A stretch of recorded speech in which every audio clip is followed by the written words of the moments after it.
Okay. Hi, how are you? My name is Deja, and thank you for coming out.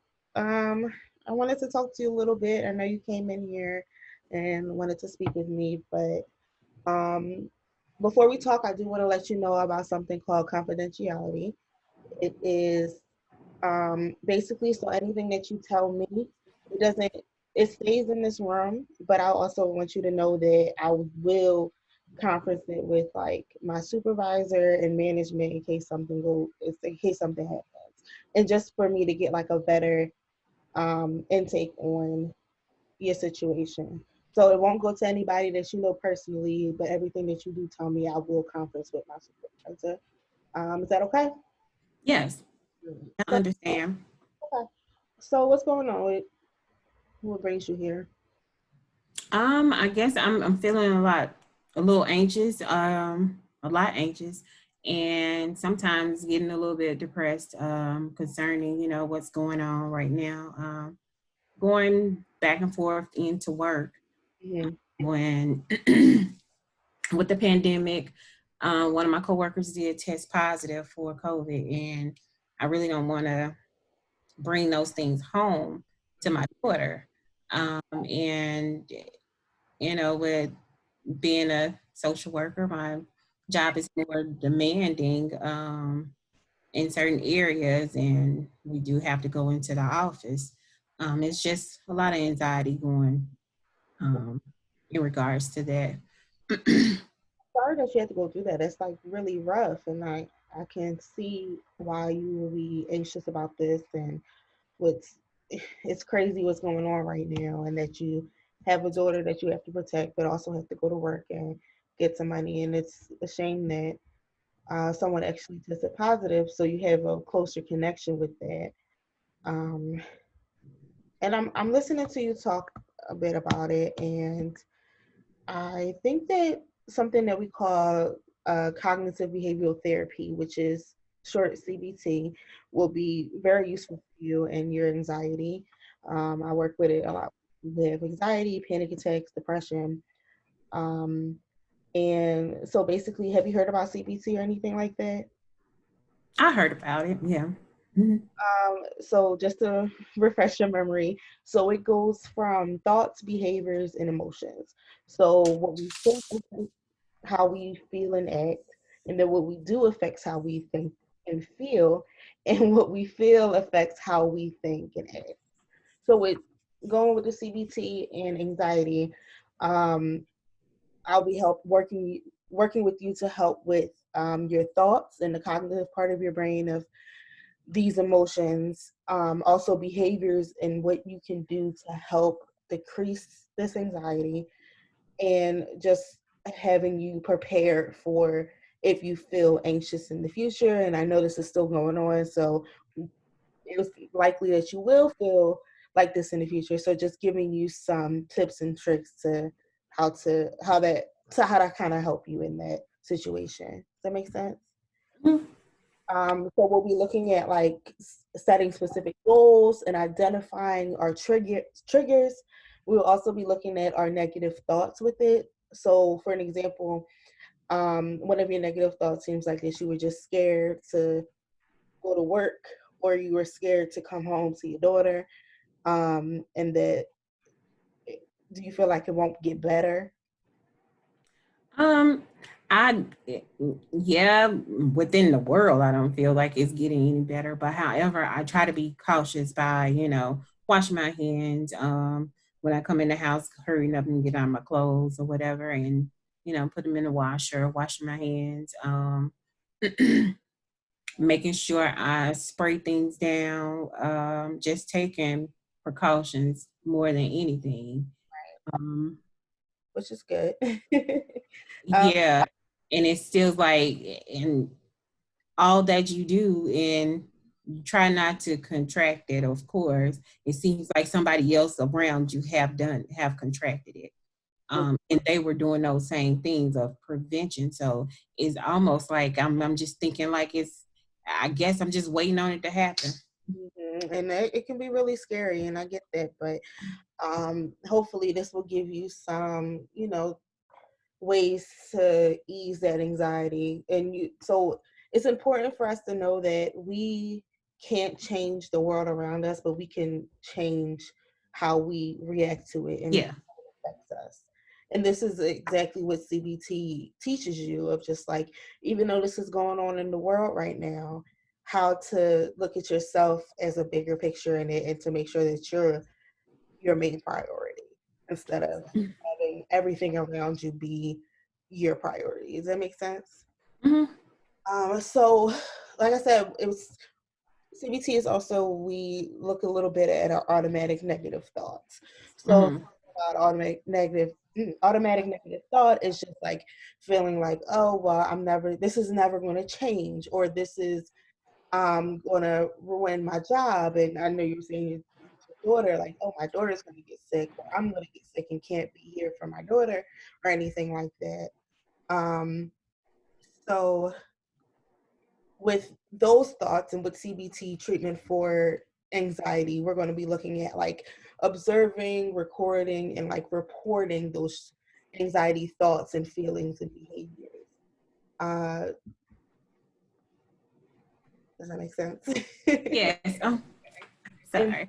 no, you're fine. And then, like with the negative thoughts, we also have automatic thoughts. So the automatic Mm-hmm. thoughts cannot be directly controlled by people.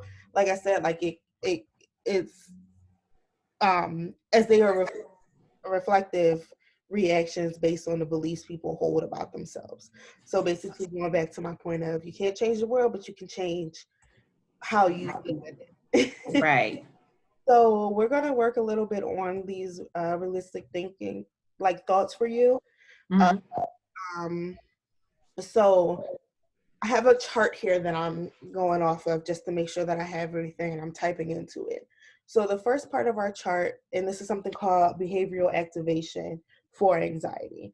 So it's basically just making sure that you have like all your thoughts down, and what occurs during your thoughts, and how you will be able to basically change them and change your behavior, and actually get you like motivated to go to work, and not and reduce kind of avoidance of wanting to be out into the world.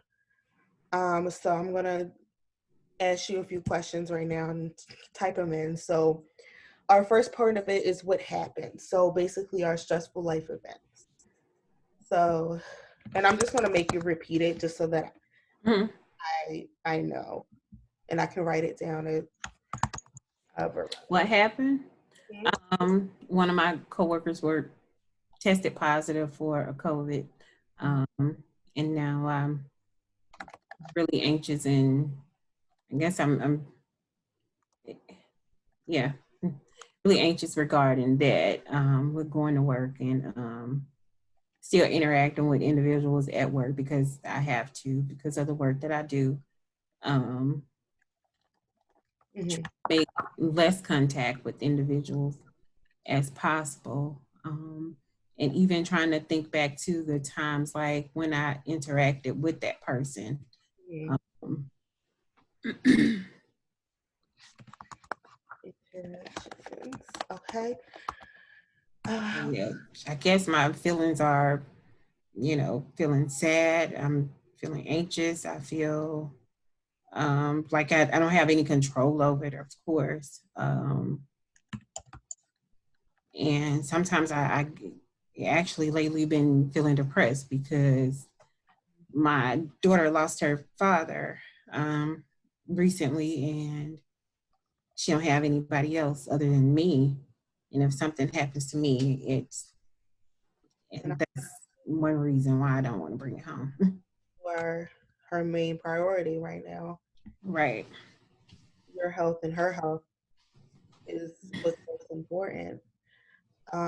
Now we went into what happened, we went into how you feel. So what do you do or don't do? Like, for example, are you not engaging with your friends and family? Are you like avoiding anyone? Do you have any avoidance? Are you trying to not go to work, stay in bed? Like, what's going on? Like, what are your actions? Actually, like avoiding going to work. I Mhm. like going into the office. I don't want to, and it seems like they try to force me to go, and I'm trying to avoid going into the office. Mhm. when it's, I guess, populated with individuals in there. Trying to go when nobody's there, but it's kind of like somebody's always gonna be there. Mhm. Mm-hmm. So I'm still typing.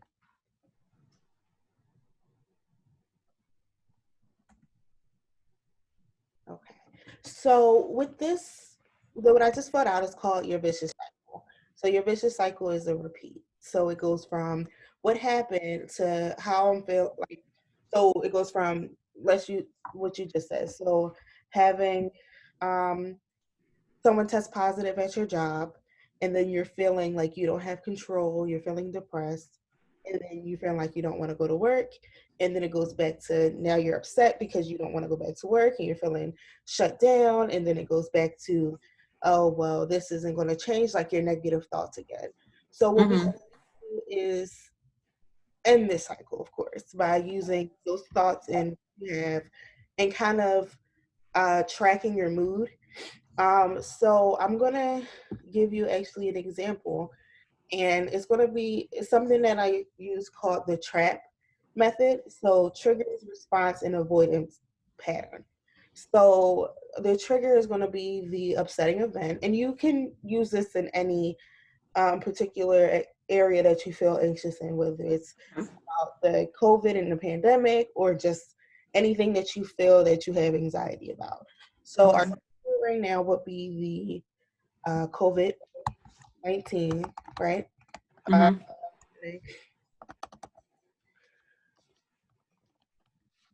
and then our response would be the thoughts that we felt. So Mm-hmm. going back to what you said is just like sad, anxious, confused, and depressed. And then the A of our trap the A and the P is called avoidance pattern.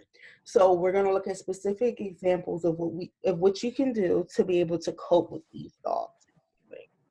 So what do you think that you have some coping mechanisms that you will be able to have? And so I can give you an example if you want to. Mm-hmm. Um, Um, okay. the example. So one that people use is just like video chatting with their friends. So, using Zoom as a way to have dinner. I don't know if you drink, but wine with some friends and being able to talk and avoiding what's happening. So, not Mm-hmm. talking about the pandemic, but just talking about your daily life. Do you think Okay. that? Okay. I think I did that the other day when somebody was wanting to talk to me about COVID, and I was like, you know what, let's talk about something else more positive. And how did that work out for you? Oh, they like stopped in their tracks and was like, oh, okay. How did you feel after it? Powerful. Good. I mean, they stopped and they like said nothing else. Yes, see, that's a good example of that. Um, can you give me another one that you feel you could be able to do? Mm, um, actually, I've been bike riding a lot lately. Really? Okay. So even just, being refreshed with getting some vitamin D. Yes. So going outside and saying you're 6 feet away. Right. So that's gonna be helpful. So we're gonna for our next session, we're gonna try to at least have that Zoom dinner and ride a bike and see what happens. Mm-hmm. After the trap, we usually look at short-term consequences of the avoidance pattern and the long-term consequences. Do you think that you have any in particular? Um, Short term. Hmm. Like, I'm sorry. So, for example, you said that you wanted to bike ride. So, one of the consequences would be the bike riding and actually getting your mind off of it at that present moment. Oh yeah. That would be the short term. And then Mm-hmm. the long term would be focusing on, okay, well, I can't ride my bike all the time. So what can I look for and be prepared for in order to not go back into the actions of not wanting to go to work? Oh, well, actually, I think like just being cautious and continuing to do, what I've been doing as my routine, taking my vitamin C, making sure I do extra with wiping things down before and after I leave the office, if I have to go in, and of course in my home as well, in my car. Just really just doing what everybody else I think should be doing, or they probably are, to prevent themselves from bringing it home or, exposing it to anyone else if they do have it. All right. And so lastly, just so we can wrap up really quick, I will Okay. do a homework assignment. And I know the word homework sounds a lot, but just think of it as just a diary or a journal. So I'll give you an activity monitoring worksheet.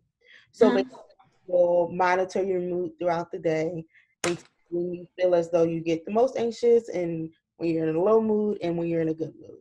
And Okay. then working on that, so say that you feel like after work you're in a low mood. See if you can ride your bike after work and if your mood changes. And then next week we'll come back and report on that. Okay? Thank you. No problem. Thank you. Hello, Miss Savage. Thank you for coming in. My name is Fredia Jackson. I'm a master's level social work student. And I've been here with the agency for about 9 months now. And first, I want to go over confidentiality.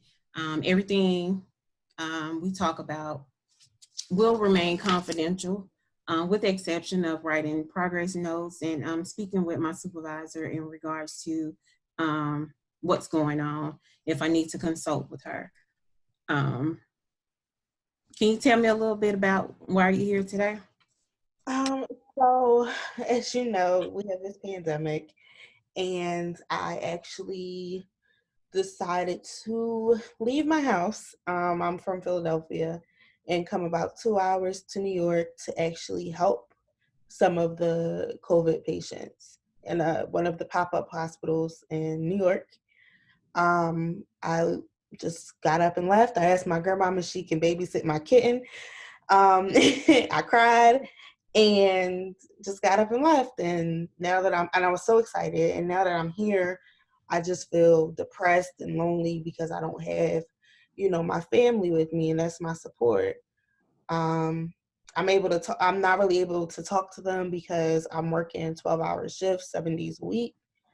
So, and they're really cautious about our phones being out because, just Yeah. it's not even just policy of like don't be on your phone. It's just like what's going on in the air. So Mhm. I can't really talk to them as much as I want to. So it's just making me a little depressed. Hmm. I understand all of that. I understand your feeling of being, feeling lonely and things like that. But I really like to thank you for, for doing that, for giving your time up to help individuals in need. That says a lot about you. Well, it seems like that you will benefit from what we call CBT. It is based upon the ideal that how you think determines how you feel and how you behave. If something happened, or it could be anything, and you have thoughts about what just occurred, and then your experience or your emotions based on your thought, as well as your response to that thought and feelings or how you behave Okay. toward. And you did say you feeling lonely, you feeling lonely, and you're away from your family, and you're not able to contact them due to the long hours you're working, and possibly they're asleep or whatever, and you can't phone them, and you're going to be there a while. Um, so how have you managed it so far with? I mean, I've been kind of utilizing my breaks and just texting them, even if I can't see the reply, just texting them saying I love them and I'm okay. And Mm-hmm. that's about it. I mean, I get back to the hotel room and I try to talk to them, but then I fall asleep. So I'm having kind of difficulty trying to manage it, but at least that I was able to text them and look at their pictures that they sent me throughout the day. So that's Mm-hmm. Okay, so you are able to, you know, have some time when downtime when you're on a break. Okay. Um, Tell me what's going on through your mind when you are, you know, feeling that way, feeling lonely and things like that. just like I miss my family and I wish I was home and that I'm not capable of doing this if I left my family. Like, I mean, that kind of sounds confusing. Like I just feel like I'm not capable of being able to help others if I'm not really helping myself right now. And that I'm just not fit to be here because I don't see like anybody else worried about their family or anything like that. So it's just like my thoughts are like, oh, I'm the only one that feels lonely. So what would that mean to you if, what did you say? You said I missed that. You said, Of just like the others people, like I feel like they're mm-hmm, not really as concerned about like back home as I am, and some people are way farther than I am. mm-hmm. So it's just like my thoughts is just like, oh well, I'm not capable of being in a tough situation if I feel lonely and depressed. Okay. So with you're thinking about you're not capable Hmm. of being there. Yeah, kind of. Okay, so tell me about that feeling, not being capable. I just feel like I need to be able to have like my support system. Right. Okay. So Okay. it's not really that I'm not capable, but I just wish I had my support system to make me feel stronger. Okay. Okay. So your support system, your family helps you feel stronger, Hmm. and that's probably some of the reason why you have, you know, went over to do that type of work Hmm. because of your support system, and they were supportive of you doing what you're doing right now. Hmm. Okay. So with that being said, how does that make you feel with you having this big support system? You do have a family back home and you are sometimes, you know, able to speak with them, but however, not the way that you would like to speak with them or communicate, but you still have that communication there. Well, that makes me feel great. Like I said, sometimes if I'm like just run to the bathroom really quick, I'll look through their pictures and I miss you and I love you text, and that Mm-hmm. makes me stay motivated. Just by reading that, even if I can't reply or hear their voices, but seeing the pictures in their like I'm proud of you text makes me feel better Mm-hmm. And about. that's understandable. That's understandable. So your negative thoughts were feeling lonely, depressed, and anxious at moments Hmm. because you don't have that. But when you change those thoughts because of your strong support system, how does it make you feel after all of, you know, knowing that they're Oh, it makes me feel stronger. It makes me feel like that I actually do have a purpose of being here and doing this because, you know, they told me I do. So, and they know mm-hmm, me best. Like sometimes I feel like they know me more than I know myself. So especially if I am feeling like I may not be capable, they're like, no, we know you. Like we know that you got this. So mm-hmm, it just makes me feel better. mm-hmm. So have you ever, you know, practiced any meditation or being mindful and things like that while in a stressful situation, and that you have anxiety about your family being away and things like that, and you being away from them. And I think it will help that with where you are and what you're doing and working those long hours and things like that, it will be beneficial to practice a little deep breathing Okay. when you come in to relax. And what I would do, and I practice it myself at times, that you get into a safe place, and I would say not a safe place, but however, a place where you feel comfortable. It can be sitting, laying. I would sit up in a comfortable sitting position, and just You want me to follow you? I'm sorry. I'm like listening. yes, just pull your arms out to your side, and just let them go limp, just to where you can relax, Okay. and pull them to your side, and close your eyes. And we're going to do some deep breathing. Okay. And feel it in your abdomen area when you breathe in. Breathe out. And you can count to 5. Okay. And we're going to do this 6 times. Breathe out and count to 5. Yeah.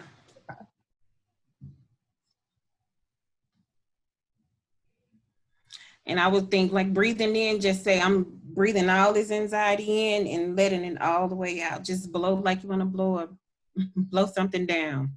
Okay. And blowing the anxiety out. Okay.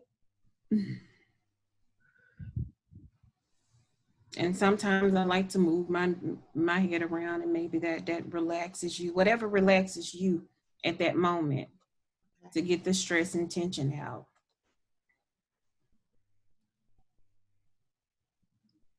And you can do this as much as possible to release some anxiety when you're having while you're there. It will be very helpful. I really like that. Thank you. And I must say, as you are there and complete great work, you can continue to do an activity journal, even about your thoughts, even your positive thoughts as well as your negative thoughts. And even at times when you will practice mindfulness, just say, I pause for a moment to release some stress, and this is what I did. That will help a lot. I really hope that the next time that we talk, that you will, even share some parts of your journal with, I guess you working 12 hours, just at the end of your day, just write down how you were feeling and your negative thoughts, and as well as your things that you did positive, thought positive thinking as well. Just your thought journal. We're going to wrap it up. Is there anything else you would like to talk about? I'm trying to think. So my journals, I will just write down every thought that I have, negative and positive. And then, do you kind of want me to follow the breathing techniques after I Yes. feel like I have a negative thought? Yes. When you're having that negative thought, just do some deep breathing or anything else that relaxes you. Okay. All right. Listen to music while you're doing it as well. Okay. I will try that. Thank you. Thanks.